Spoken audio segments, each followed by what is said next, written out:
Bitcoin and Ethereum are about to take off. XRP seems to be ready as well. Good morning, good evening, good afternoon, wherever you are, whenever you are. Thank you for watching my videos. My name is Da Vinci Jeremy. I'm in the pot 5x5, staying alive in Dubai. I'm feeling a lot much better than I was yesterday. Oh man, you know what? You got to take care of your body because that's the one vehicle you need in order to get through this life. So yeah, you gotta take care of it.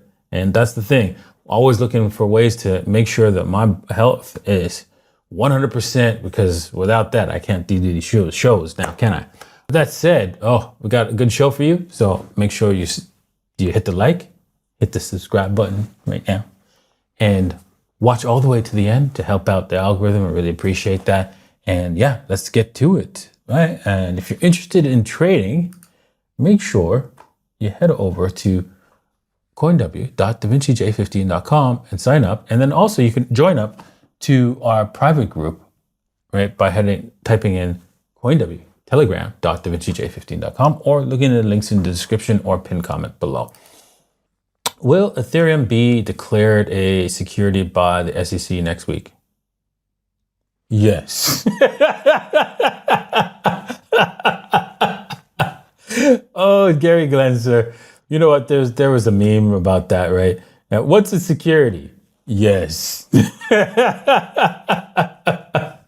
That's all he does, man. The SEC, the Securities Exchange Commission, may soon assert that Ethereum is a security in its expected rejections of several spot ETF applications. A lawyer who specializes in digital asset warned Tuesday. Okay, well, I don't know. I participated in the Ethereum, investment round, right? Where, I pre-bought some Ethereum, and, I received those tokens at the end. So I don't know.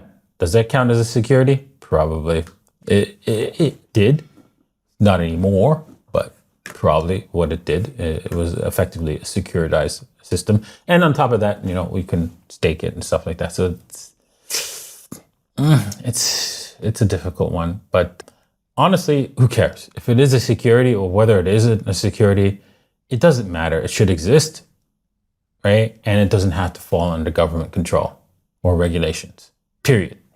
The regulators is due to decide on Van Eck's application for such a product on May 23rd, followed by a financial decision deadline for ARK Investments 21 shares applications next week. BlackRock, Fidelity, and Grayscale also have applications on the SEC's desk. Yeah, but it's not going to happen. There's not going to be a ETF for Ethereum. French securities regulator warns investors against crypto exchange Bybit. Ooh, dum. It's dangerous. It's dangerous. Yeah, well, no, it's just the French securities regulator has issued a renewed warning against crypto exchange Bybit, urging customers to make arrangements for eventuality that the platform may suddenly cease to provide services to customers of France. Yes, that's how it is.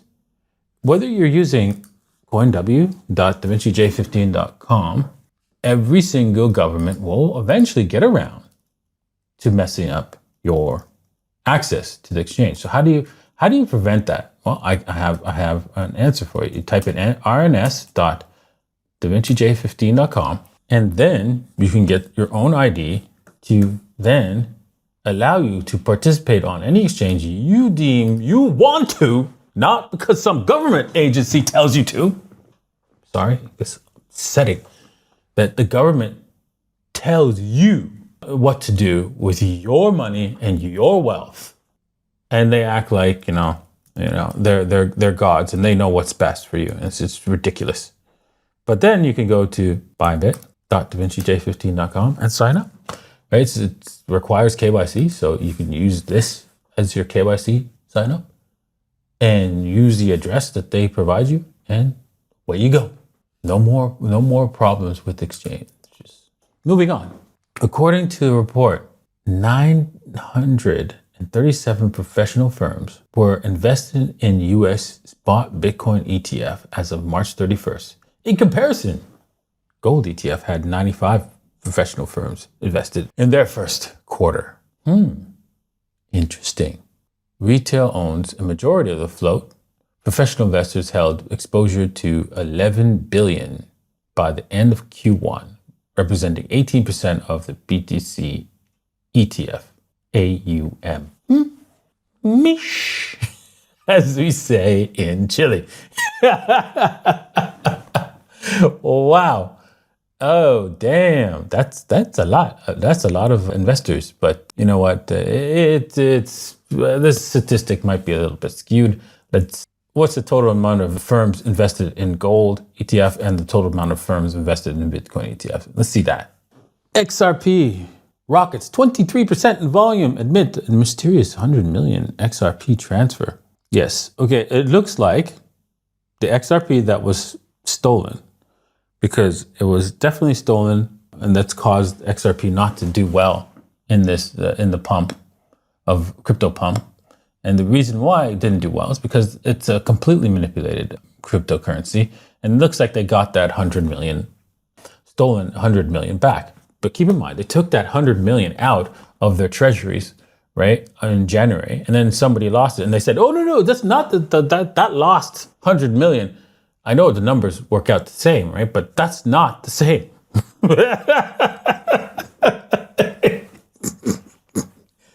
Oh, damn. So anyways, yeah, I'm going to end it there and go down to the TA for today.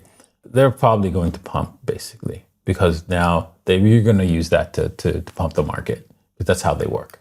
All right, so if you're interested in trading, you can head over to coinw.davincij15.com. Links in the description below. Alrighty, let's take a look at Bitcoin. Bitcoin, wow. I was looking at this and I was thinking, the odds were like more closer that we were going to break down, but we ended up pumping.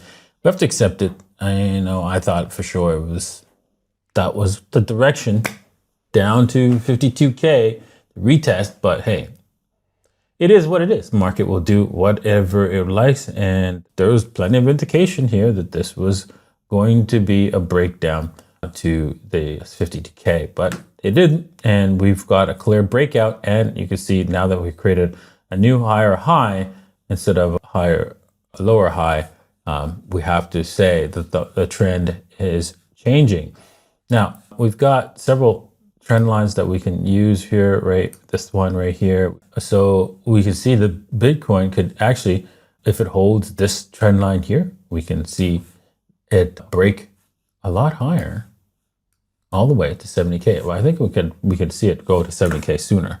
Right now, could be doing a flag pattern and getting ready for its breakout, because honestly, right here we have like a clear Wing-ish pattern here that has broken out, and boom.